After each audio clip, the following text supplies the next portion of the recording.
I've really appreciated your letters. I know you try to keep any personal connections away during the sessions, so to get letters from you, it means a lot. You have any more visions recently? No, sorry, no talking about you during the sessions. It's, just send a letter if you have any more, just... the whole letter thing is a little old-fashioned, but I guess so is a part of you, isn't it? It is nice to know a little bit more about the person I'm spilling my whole life story to, especially when she refuses to talk during the session. It's weird. You don't need to talk. Those looks you give, I always know exactly what you want me to talk about. It's kind of cool. So do my looks give anything away?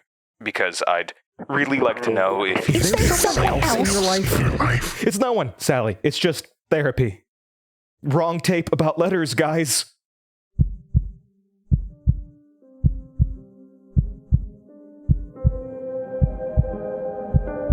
Welcome to the Beating Heartland, created by Denver Baughman. Episode 7, The Weeping Willow.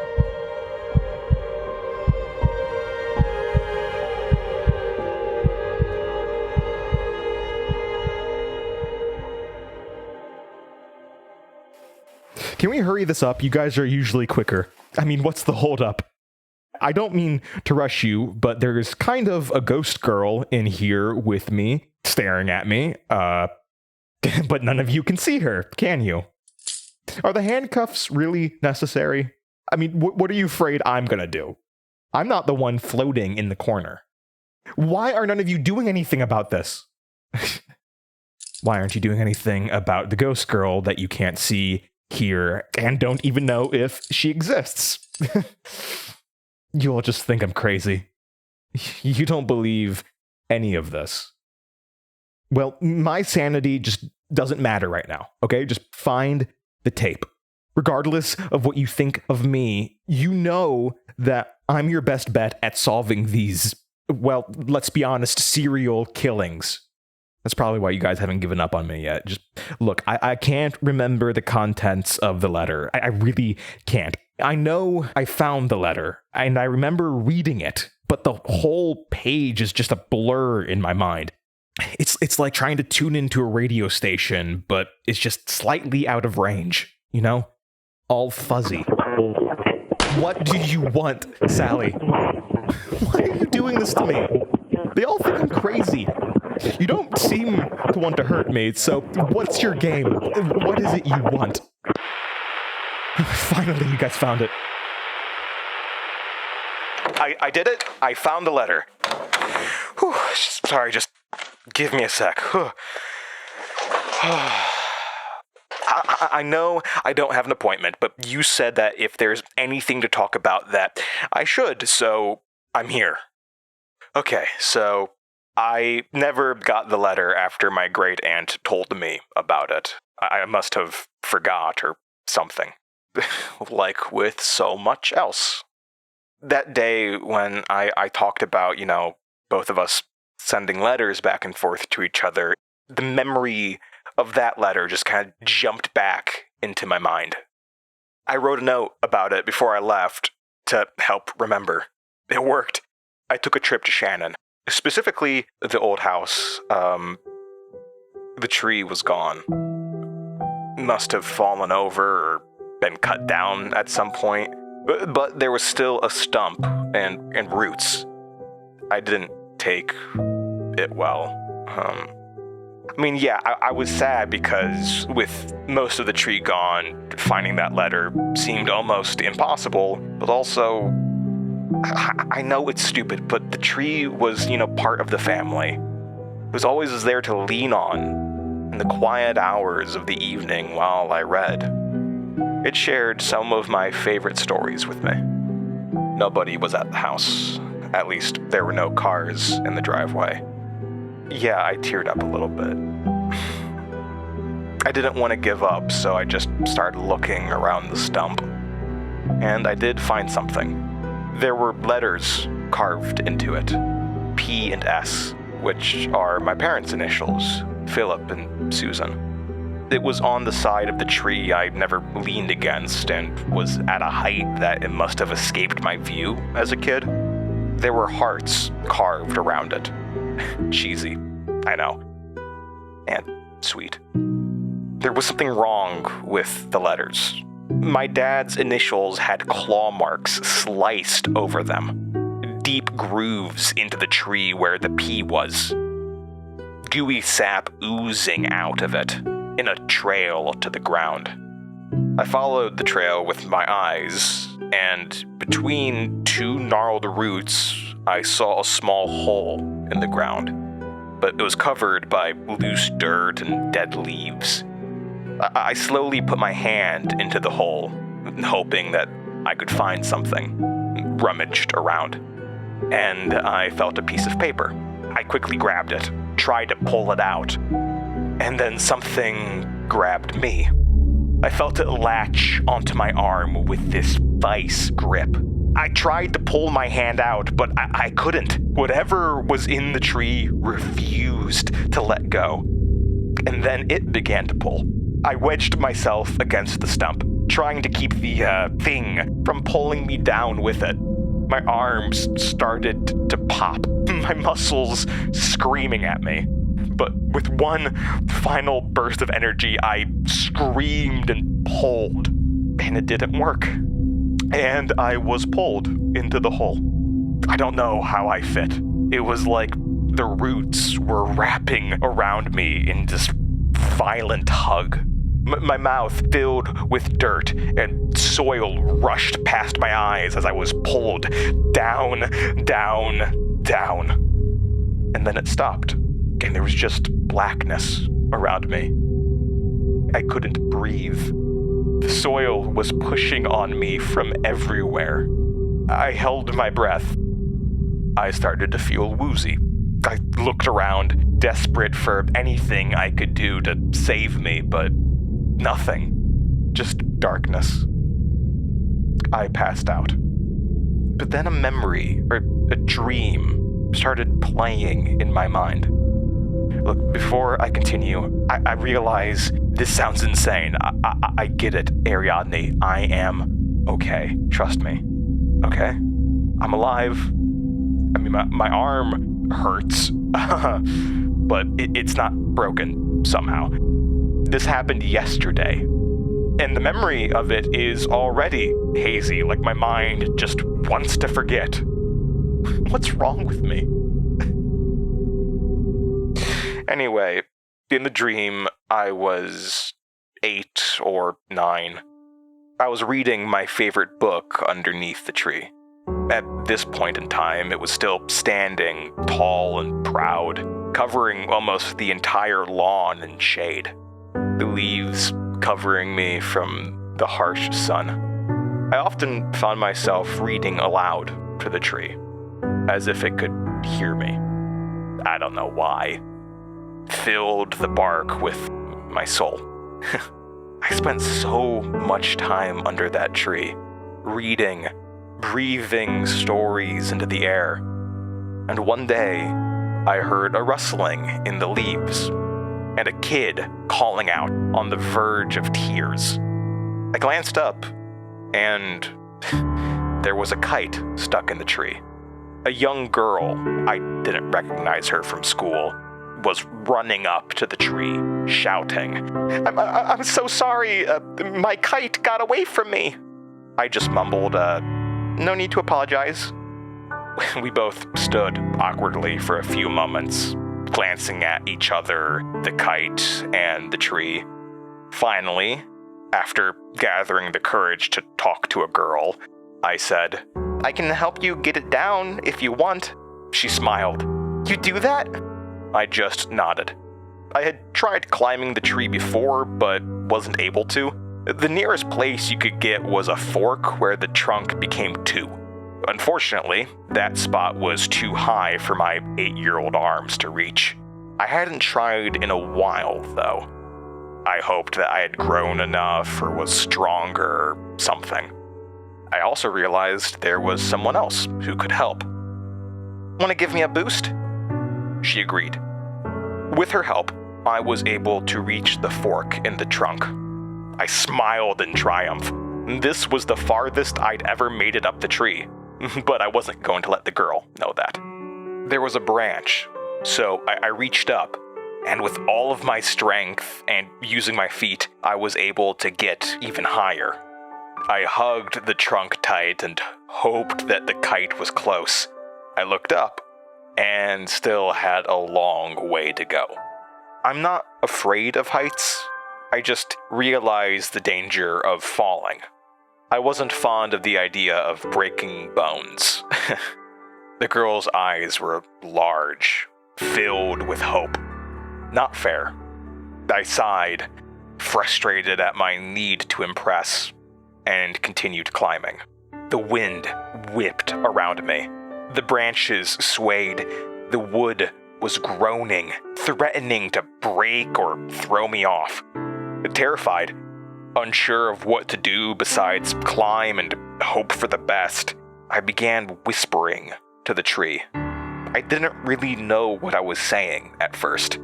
I was so focused on climbing, but the words just poured out. I was telling the tree a story. It was something silly about a squirrel preparing for winter, but each tree was full. It couldn't find any place to put the nuts until a really nice tree decided to help. I made up the story. Or I think I did. I must have figured the tree would like to hear a story about one of its kind. While telling the story, everything seemed to calm. The wind wasn't as harsh. The branches stopped whipping around. I smiled and started climbing even faster. But then I made the mistake of looking down. I was so high up. Higher than I thought possible from this tree. I strained my eyes to see the girl on the ground, but I couldn't anymore. She was gone. Or hidden by the height, too small to see. Everything was so far away.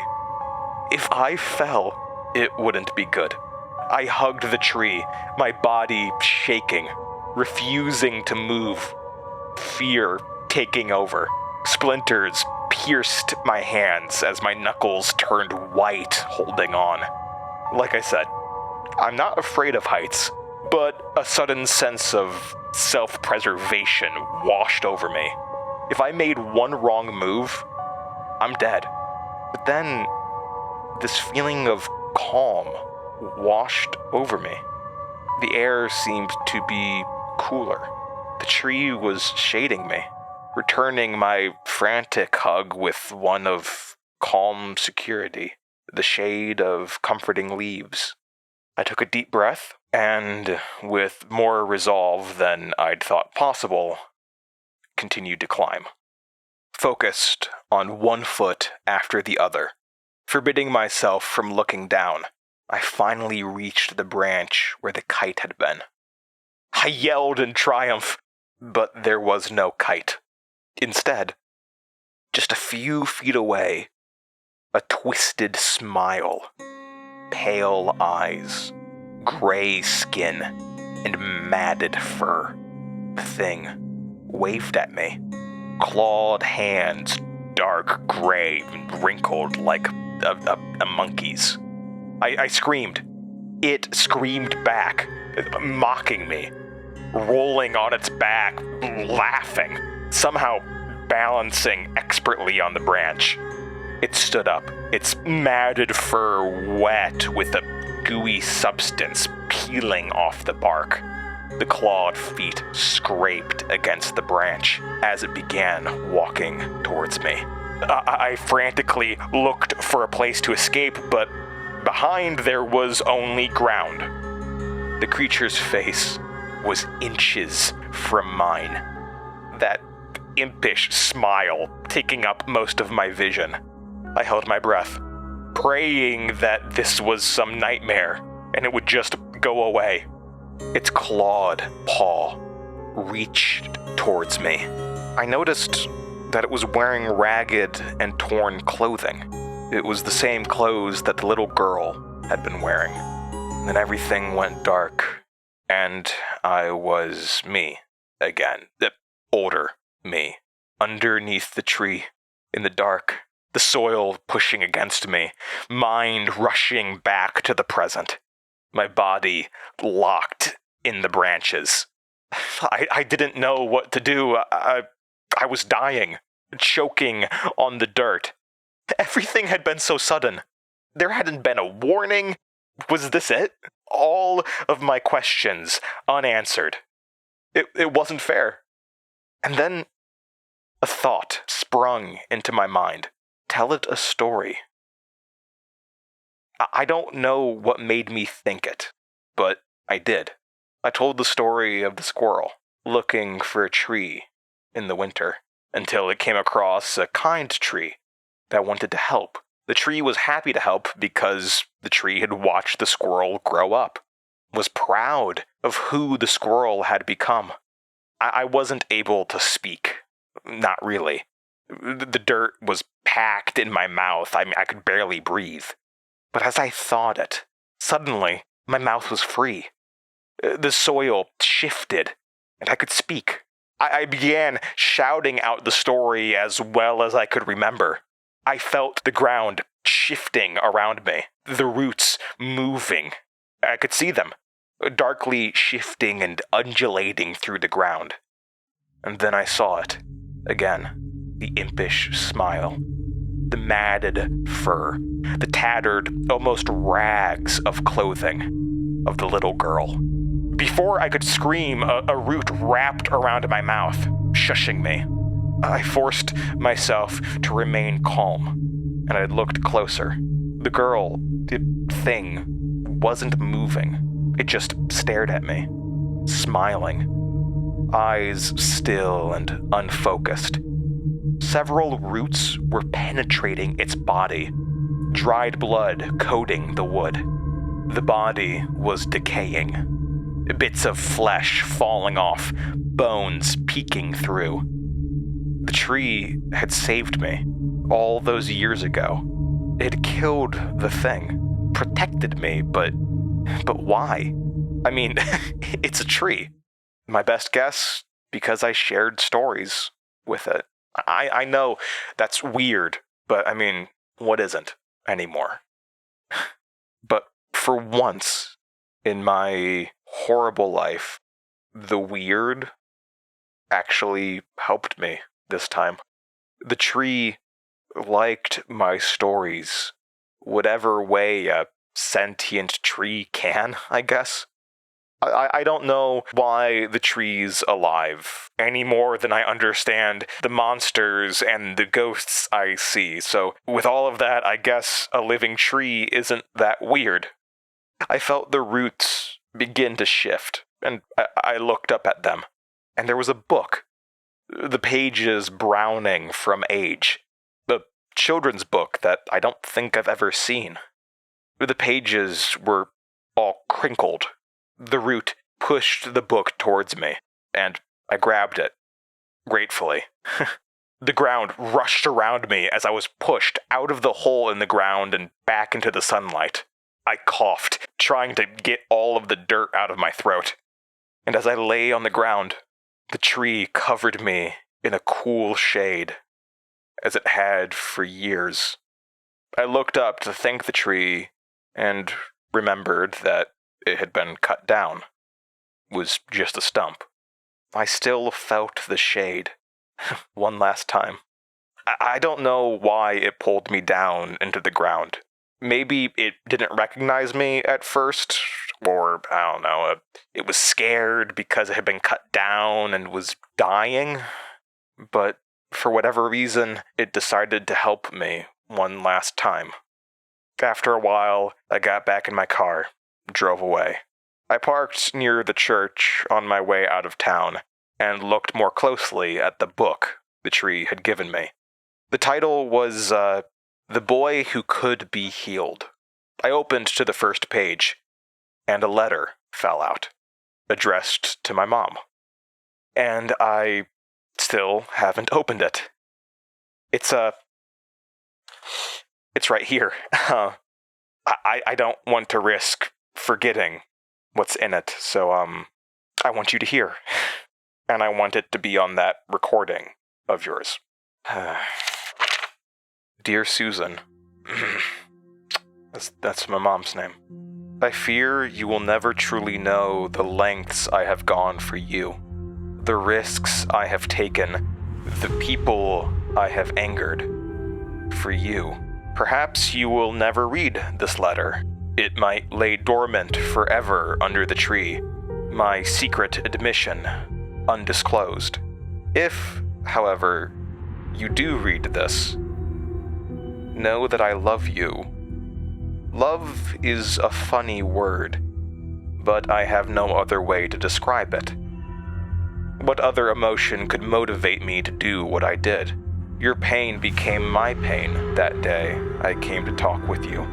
You were so scared, so frail, so alone. You were praying for hours that your boy would be okay.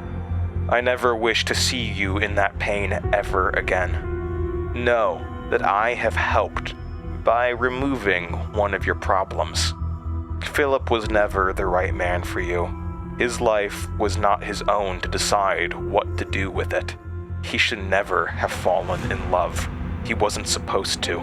There was a greater purpose meant for him, a purpose I have acted on, and it was marvelous. You'll be happy to know his contribution to the cause will benefit us for nearly 30 years. Your family is special. You know that, and has always been part of a greater purpose. I merely hoped nudged along. His death was inevitable, just as the birth of your son was inevitable. I am sorry, however, for the way things had to happen. It has caused you more pain, and for that I am sorry. I wish I could answer all of your questions, but I can't. He won't let me, and the plan still needs to move forward. Trust me when I say you will be rewarded for the part you have played, even unknowingly. Your purpose in life has been fulfilled, and you deserve to rest. However, your son still has a purpose for us, so you will excuse me when we see to its completion. In the end, you will thank me. In the end, you might love me, and I know you will love him and what he has done for you. You will never read this letter. I don't think you will. I don't really know why I wrote it, other than to have my feelings in the air. My mind is too full these days. Well, I released these thoughts, finally, at least.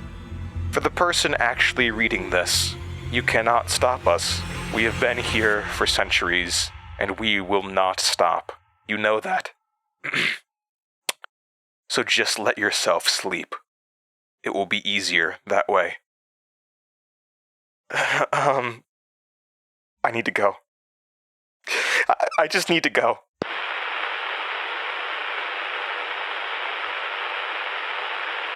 What the crap? Well, I found the letter. I forgot that completely. I hate this. Do you know what it's like to forget everything that's important to you? I'm a shell. Every memory, every recording we dig up, it just hammers into my skull how useless I am. If I could just think properly, maybe I could actually have done something by now. I don't even feel human anymore sometimes. I might already know all of the answers and just not know it, you know? How is that fair? I'm sorry. I'm so sorry. Did whoever wrote the letter have to be that cryptic? I mean, come on. I'm so sick of the mind games, and the riddles, and the confusion, and the hundreds of questions in my head. I didn't think it was going to be like this when you guys brought me in. I don't know. Maybe I hoped you'd have answers for me right away. I'm not entirely sure you don't have answers yet. It's not like you're telling me anything. Do you guys even want the answers? I mean, I'm still in here, so I can only assume you do. I guess it doesn't matter what you want, because I want the answers. I need the answers. And I don't care if I go crazy trying to find it anymore. The killer left a letter, addressed to Mom, but not meant for her. It was meant for me, or whoever the killer thought would be looking into the situation. Or it was meant for him, the killer, a way to get the actions off his chest. Okay, well, he doesn't seem to be working alone. So whoever killed my dad isn't isn't in charge. There's someone else. And who knows if there's more besides those two. But why burn him? I mean, why burn all of the bodies? What purpose is there to kill them? He keeps talking about purpose. I know, this is a lunatic rambling. He said there was a purpose for killing my dad. And that it would be felt for 30 years. What does that mean? I mean, he also said there was a purpose, for me. Huh. Are they gonna kill me? We need to figure out who they are. We know for sure that my mom didn't do it. So there's one answer checked. We have one. We've taken a step forward, so there has to be more. It's a small step. I know. That's all I got going for me right now. I just wish I knew what to try next. I don't know. It's impossible to know what's actually going to be helpful or not. I mean, do you guys have anything? Oh, I guess you do.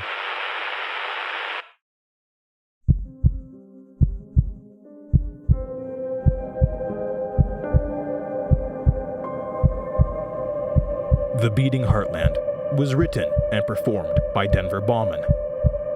If you enjoyed the show, please rate and review us on whatever streaming platform you are using. Follow us online at The Beating Heartland. Thank you for listening.